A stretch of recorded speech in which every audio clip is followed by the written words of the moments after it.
Big Interview Icons series, where we shine a light on a legend whose name has lit up some of the conversations I've had with our guests over the years. This episode focuses on Jose Mourinho. Benni McCarthy's extremely tough time at Celta Vigo ended when Jose brought him to Porto. Benni saw the Portuguese as something of a father figure, and together they won the Champions League with Porto in 2004. Meanwhile, line of duty star Martin Compston was struck by Mourinho's will to win, even in a high-profile charity match. While the mighty Robert Huth remembers that when Mourinho arrived at Chelsea, he took training sessions to a completely new level. The special one introduced an intensity, plus an attention to detail, which fired players' imaginations. Jose Mourinho, icon. Now, you won't hear me saying that very often, so make the most of it.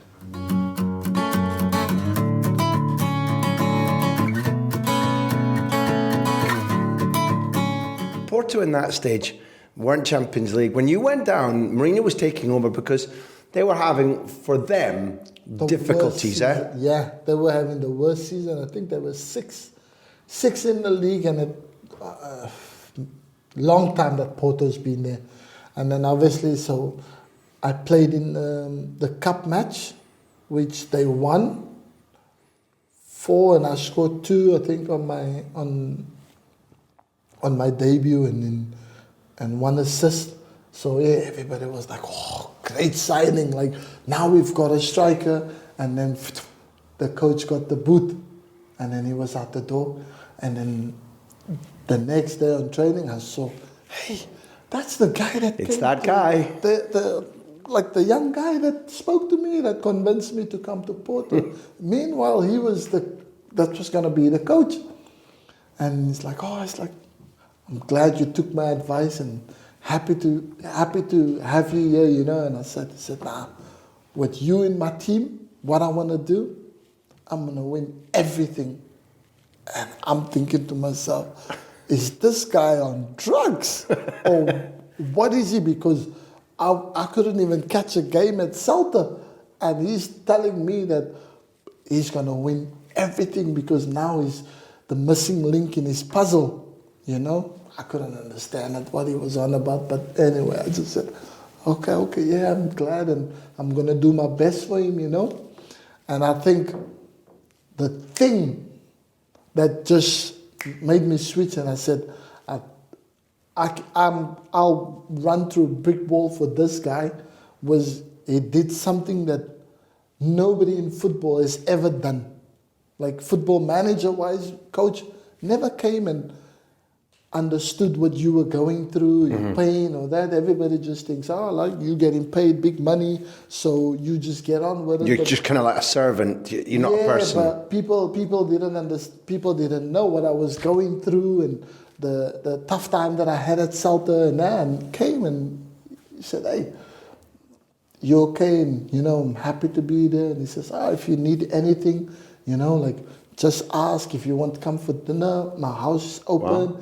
And he gave me a hug. Like he hugged me and he says, listen, he's here for me and everything. And I felt like I wanted to cry, but I couldn't because the situation wasn't a suitable situation for me to cry now. And people's like, the manager's son now. And look, that's why he's playing every week because you understand. So I kept it together, but when I went back and I was like, wow.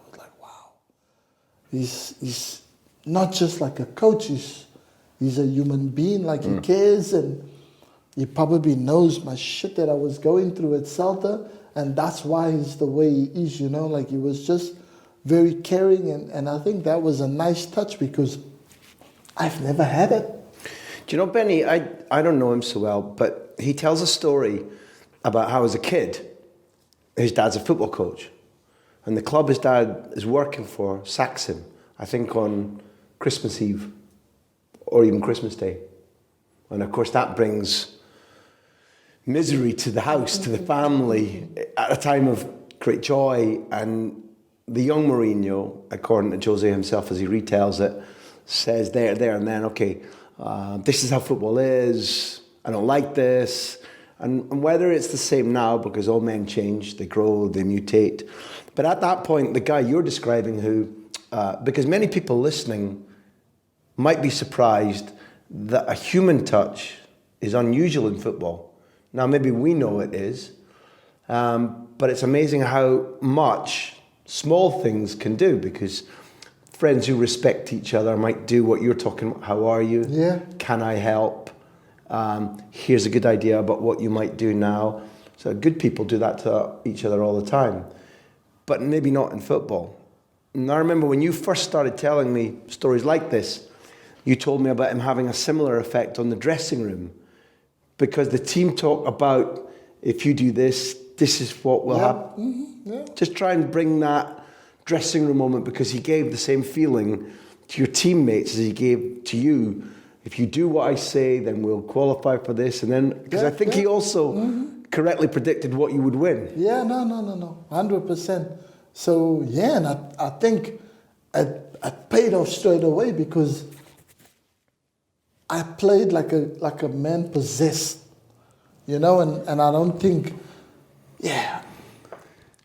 I was scoring goals before and that, but I was not playing at the level that I played for Jose, where I did anywhere else. People was like, and like, I was scoring, not just strikers' goals, like goals from never going into midfield, go and get the ball, pop, one touches and hitting 40-yard shots from anywhere, top corner, and like I was playing out of my skin. So I don't know if it was because I felt like now I finally found myself a home with a manager that understands me more like a father, or or I have to just impress, or just the fact that he was the way he was and I had to repay him back. So that's why I was doing the things, but I was enjoying who I was. I had my smile back, I had my sweat, I was in my element playing for him, and I think it was 13 goals in 10 games or 9 games that we played, and then we jumped from being 6 to literally just last game losing out on winning the league, because Benfica won the league and Porto finished second, from being nowhere near even going to be able to finish 4th. And then when Mourinho came, we won every single remaining 9 games left, and I bagged 13 goals, and I think I scored 2 hat-tricks in that. So it was... When he'd said to you, didn't he, we'll win the league, and then next year we'll win the UEFA Cup if we don't win the league, and then we'll win the... So then the fact that now Celta Vigo called me back, that was the sickening part, that they didn't want me, because now all of a sudden things are changing. Now they want me to come back to be a second choice striker, and I tried to fight them. About it, but Porto couldn't pay the money that Celta wanted. Celta wanted 10 million euros, and now Porto was only willing to pay 7 million. And the two teams couldn't get to an agreement, and then I had to return. But he texts me every game. When Porto play, he texts me and says, I wish you were on my side now, but we're okay, we're going to be pushing, and next year we're going to be pushed for Champions League, and I'm definitely coming to get you, because with the money that the club's going to make from winning the Europa League and that, then it's got enough money. He just wants one signing, and I want you my player. Wow. So he put a lot of confidence, and I think that sort of kept me going for that season that I went back to Celta. And, I was training. I'm training at 150% level. Not for Celta. I'm going to Porto next season. So then, and then Mourinho phoned me and says, listen, Benny, done. We've got the money that Celta wants, so that's my priority, and I want you here, and hope you're ready, and you know. So I went. Now, people know more about Carvalho, but I'm going to ask you a question, because I've met him a few times. Like, he was he was almost like an Italian defender, because with Carvalho, if he didn't beat you through the football, there were no rules. He did anything to win. But he seems quite a quiet, timid guy when you speak to him, right or wrong? A soft giant, you know? But I think his career was saved because he had a manager like Jose Mourinho. Because he understood his players, he got to know the players, personalities and that. And that's why wherever Jose went, he tried to get Carvalho, because he knows he's going to drown if he plays for another manager. The worst player that you could ever have in your team from Monday to Friday in trainings. Like the worst trainer ever. Wow. The worst trainer. Monday comes, Ricardo, go home. Then he'll send him home. Not doing his job, but Mourinho knew. Come Saturday, he's playing. Man of the match, Ricardo Carvalho.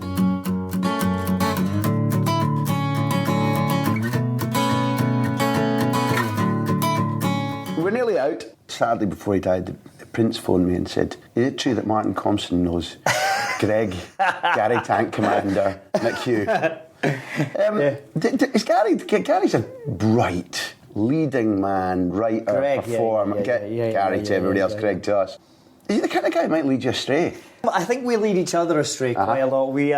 He's a great friend of mine. I say a very, very talented boy, you know, with fresh meat, and he's doing the A word now and stuff. But yeah, we sort of coax each other on. You know, we've ended up in some heaps together. Is there an example? Well, one of the great things about this job is I got to play in the soccer aid thing at Old Trafford, which was just an unbelievable experience. I believe Kevin Bridges touched on it on his, you know, and me and Kevin had a great time, you know, sitting with Mourinho and stuff. And well, basically, I played a charity game, and I'd done my ligaments, and I had keyhole on it, and I kind of thought that was it. And it took me out of work for 3 months. So my agents said right, enough's enough, sort of.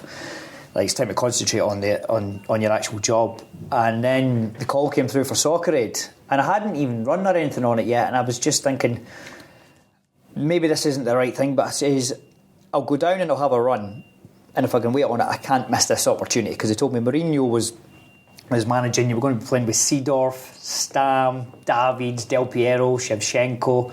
You know, it was an incredible lineup, Van der Sar. And I thought, I just need to kind of just to be on a pitch with these people. And Mourinho was unbelievable. So we turn up on the night, and I had a run about with the physio that day, and he said, "Look, it's weak, but we can do stuff for you, and it'll be all right. We'll strap you up and all that kind of thing." So Mourinho comes down for the initial kind of dinner thing, and he had a dossier on every one of us. And he says, "Look, I know about your knee." He says, "You're going to start at the weekend." Because the point was we were to train Tuesday to Friday and play the game on Sunday. And you were sort of to play yourself into his plans. And he said, "You're going to start, don't train. Like, we need you." And a bit of me was like, having been a footballer, I wanted to be on a training pitch with Mourinho and see the secrets and all that kind of thing. And so he kind of let me kind of pot about. He'd always kind of have me on and go, like, this is where you're going to be, front post, back post. He's so organised, it was unbelievable. Like, everybody knew where they had to be, and it was just mind-blowing to see this. And the first thing he said is, "Look, this is for charity, we're going to enjoy ourselves, but we're here to win. My teams don't lose." So we got the Tuesday, Wednesday, the Thursday, he'd let me have a little kickabout. He says, "Right, tomorrow," he says, "I'm going to let you train on the Friday." So I was buzzing. So I was trying to get an early night, and then the phone goes, and it's Greg. He says, "Look, you're going to come out. You want to come in town and meet me? I'm out with Paolo Nutini, who's another good friend." And he says, "No, look, mate, I've been on the table all day, getting my massage and stuff." But says the guy says my knee's fine. I'm going to train tomorrow. And he said, "Look, just come into town." I'm like, "No." I said, "Look, just come into town." Hung up, phone goes again. He said, "Look, just come meet us for a beer. You're all right." I said, "Look, mate, we're on lockdown. I'm playing this game on Sunday." And he said, he says, "Look, just move." And I went, "No." Phone goes again, it's Paolo, and he says, "If you don't come out tonight, you'll regret it for the rest of your life." And I went, "Look, are you you take the piss here, because I said, look, I really shouldn't be doing this. So do you mean that? He says, just come down, you'll see what I mean. So I got out the back of the hotel and jumped in a taxi. All the England boys were already out, but I think they were about thinking about Mourinho was kind of strict on us, rightly so, I think. And so I got a car into the Groucho where we're sitting now, meet Greg and Paolo for a drink. And he says, look, just follow me. We walk round the corner, just round the corner there, I think it's the back of the Hippodrome. I walk into this tiny wee booth and out struts Prince. and proceeded to play for the next 5 hours or so solid. No. It was unbelievable. And obviously you know who Prince is and you know some of the songs and stuff, but I've never seen anything like it. And there must have been about 100 people in the place. Whoa. And then so I got on about 7 or 8 in the morning. Jose gave me the shout on the pitch, and I went, no, I think you're right, Jose. I'm back on the table. We twins. Felt my knee a bit heavy and I don't want to risk it for Sunday, so just sit and lay in the bed for the rest of the day again. Did you tell him? I told him after that. I told him on the Sunday night, but I didn't want to jeopardise, because I think I was supposed to start left mid. Michael Sheen broke his wrist and Michael was supposed to start right back, and he said, look, I'm going to need to move you to right back. So, but I've got a great picture because of that, because he said, look, I'm going to move you to right back, so Michael's going to start and then we'll put you on. He's going to change the banners, whatever, and then you'll go on. And I've got a great picture framed of me at Old Trafford with Jose telling me at the side of the pitch, pointing where to go. And then he said to me, Ollie Murs was one, he said, just make sure, he says, that boy's a whippet, he said, just make sure he doesn't get on the ball or do anything. And as he ran by, Jose just ran on the pitch and nailed him. Just nailed him. But you seen wee Murs rolling around looking up at me, and I'm like, and then but that set the tone for me, so I just nailed him the rest of the night. But it was, I mean, that kind of stuff was unbelievable, and to get a thing of being on a pitch with those players. And what I'll never forget is, maybe to say he's underrated isn't the right word, because he's won the European Cup with 3 different teams. But Seedorf controlled the tempo of that entire game. I mean, you've got world-class players around him, all legends. But he controlled that game. When he wanted to up it the whole game up, and when he wanted to slow it down, I think he scored 3 that night, actually. It was unbelievable. He remains a really good athlete as well. Yeah, the nick he's in is... Yeah, well, I mean, him and Davids were whipping the bodies out in the showers. Me and Kevin made ourselves quite scarce. That's going to stay up there. Top. Every young fella's dream. I played Glasson through the past. That's the stuff that stays with you, because it's the stuff I grew up watching. You know, I mean, I always loved acting. I always loved movies and stuff. But I didn't dream about winning Oscars. I dreamed about lifting the cup with Celtic.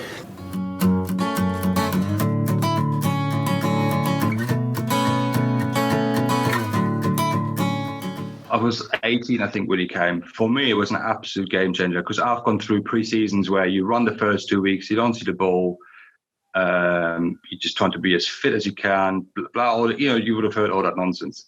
So when he came in, it was a complete game changer. It was not, opened it all up, it was specific training, not wasting any time in training. The times when we didn't train, he said, if you don't want to train properly, just go in, we start again. And he wouldn't hold it against you. But his sort of belief was, when we train, I want you to get something out of it, and I need you to get something out of it, because the end goal is the Premier League, the win of the Premier League. So we can't waste time with shit training sessions or sort of bad attitude, or you're just going through the emotions. That wasn't allowed. But for the players at the time, I think players that were a little bit older than me, they got to the point where this is shit. There's got to be a better sort of method, preparation.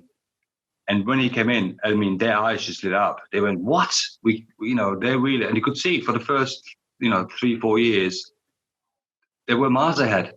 Obviously it's difficult for me to say how other teams trained and prepared, but, just for defenders' point of view, like we got given sheets on the training seat with information about the players. Like, I loved that. That was like, well, that's the level of intensity and level of preparation you need to have success in sport. And Mourinho obviously took that to a new level. With training, it was always timed. There was no wasting. We had ball boys for training, and that was 2004. It was, normally when you do any sort of training, there was, lots of time was wasted. People take a breather, the ball's over there, everybody goes, whereas if the ball's in play all the time, you're always thinking, you're always sharp. Yeah. Yeah, that wasn't time. There was no wasted time going from different exercises. The pitches were prepared, so you finish your possession training, and then the drinks were positioned so on the way over to the other side of the pitch, you grab a drink and you sort of recover while you walk across to the different exercises. And that never happened in my sort of early part of professional playing. It was just like, well, let's hang about here for 5 minutes while the coaches set up another drill, and you lose the momentum, you lose the intensity. But yeah, I mean, yeah, he really opened it up, and he sort of made me realise. I mean, I was always hardworking anyway, but he made me realise what it really takes to be on it. And I'm glad I got it when I was 18, because that sort of level of preparation I sort of took throughout my life, really, and still do to this day. I think when you're near anybody in any professional arena that's got such intensity, preparation, has clearly thought about your role, other people's role, you watch it and first of all your respect meter goes up a little bit, you feel more engaged. But on a separate level, I don't think he's replicated this throughout his career, but you encountered a man there who was very messianic. He had something about his devilishness, his wit, the stuff that Duffer told us about flying back from. I don't know if you were on this flight, flying back from whatever, a game to win in Russia, and qualifying through the group, and Mourinho saying to everybody, they were like, boss, who do you want? He went, Barcelona. I want Barcelona. He's like, yeah, we'll beat them. Draws Barcelona, knocks them out. Little things like that you encountered on a daily basis. At that stage in his career, he was messianic. He kind of oozed cleverness and confidence and a sort of elan, he stood apart, not special one, but he was a different kind of guy. Is that the guy you encountered and worked for? Yeah, and I mean, as much as we give him credit for his methods, but he is very intelligent. You know, like when you lead a group of men, or I can only talk for men because that's my game. But you know, it's you playing games. Like had he had said, "Oh, we want the shittiest team," the mindset of the team would have been different. So even if he doesn't believe it. You know, that they could beat Barcelona or they could beat Real Madrid. When you speak to the group or individuals, you just make it up, even if you don't believe it. And then next thing you hear him, we can beat Barcelona. His attitude just goes through the group, and he wasn't allowed to have any sort of down moments, or even when we lose, you know, it was always a fluke, you know, or the ref was shit, or, you know, it was always stuff, well, we only lost not because of us, you know. It was that mindset, you know, the constantly driven and just confidence. The same with my children, when they're a bit down, you know, it's always a bit, you just give them positivity, you know, believe in them when they have a big exam for schools or something. It's very similar to that, and that's exactly what he did.